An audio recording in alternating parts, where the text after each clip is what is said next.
is built on a fantastic and loved fast-paced recipe. It's got the fantastic multiplayer gameplay that our fans expect, a rich new universe, a solo campaign, and a phenomenally exciting new mechanic in the game called Build and Battle, a system that allows players to build structures dynamically on the fly and make the battlefield play the way they want to play at that time.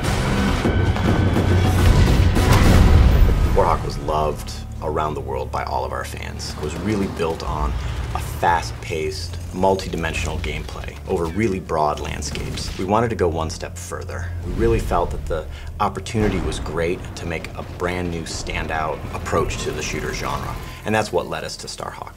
In Starhawk, the universe is in the future, in the distant reaches of the galaxy, a place we call the frontier, a set of human colonies that have been built up over a number of years, really kind of fueled by what we call the Rush, kind of our gold rush analog for rift energy. As these rifters, which is our short term for rift miners, were mining rift energy, they found that it was incredibly potent. But exposure to rift energy causes them to become infected. The rift energy permeates their body, their mind, their skeleton, and they end up becoming enraged, hell-bent to protect the rifts from the rifters. And that's one of the factions in our game, the Outcasts. And they form these roaming warbands that go from corner to corner in the frontier, all the distant colonies.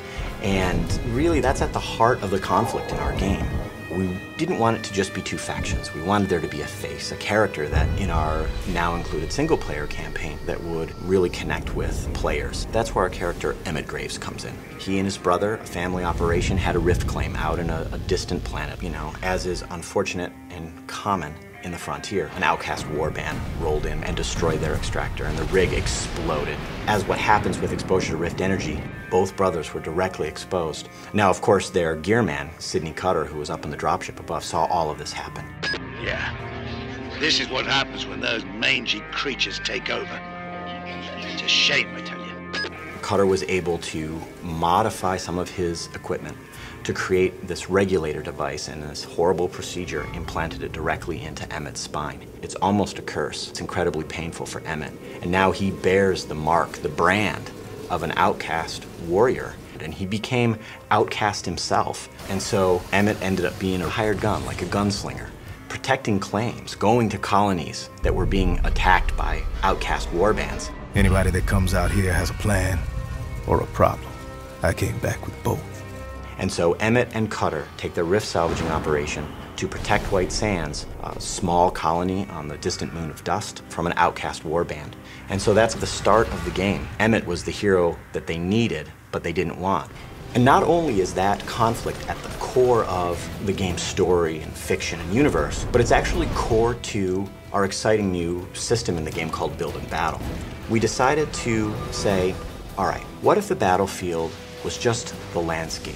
A beautifully rendered canvas onto which the player could customize in a fast, violent, brutal way that matches the gameplay that they expected from Warhawk. And that's what Build and Battle is. It's a quick, brutal system to allow the player to build wall structures and bases and bunkers and towers and all of these other units and structures in the game to fit how they want to play, not only in single player, but in multiplayer. It's about telling the player, here's a combat challenge, and here's all the tools you have to solve it. Solve it how you want. Right in front of the player, not turn-based, right there on the battlefield. You are building all of these structures. Players love it, not only in single player, but in multiplayer. It's as fast-paced and as quick and as brutal as pulling the trigger on a weapon. That's what we wanted. We didn't want players to have to really manage anything. And another fantastic thing about Build and Battle is that all the buildings are destructible, and the firefights evolve from there. Buildings are destroyed, buildings are rebuilt. That freedom, that potential gameplay takes the great multiplayer recipe we had from Warhawk and just extends it.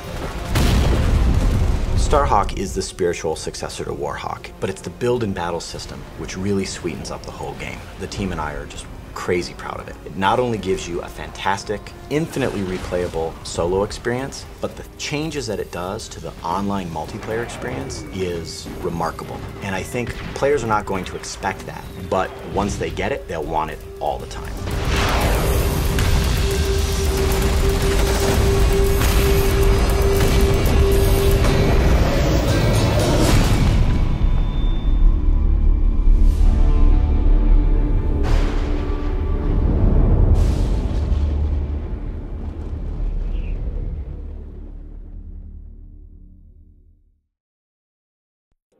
生。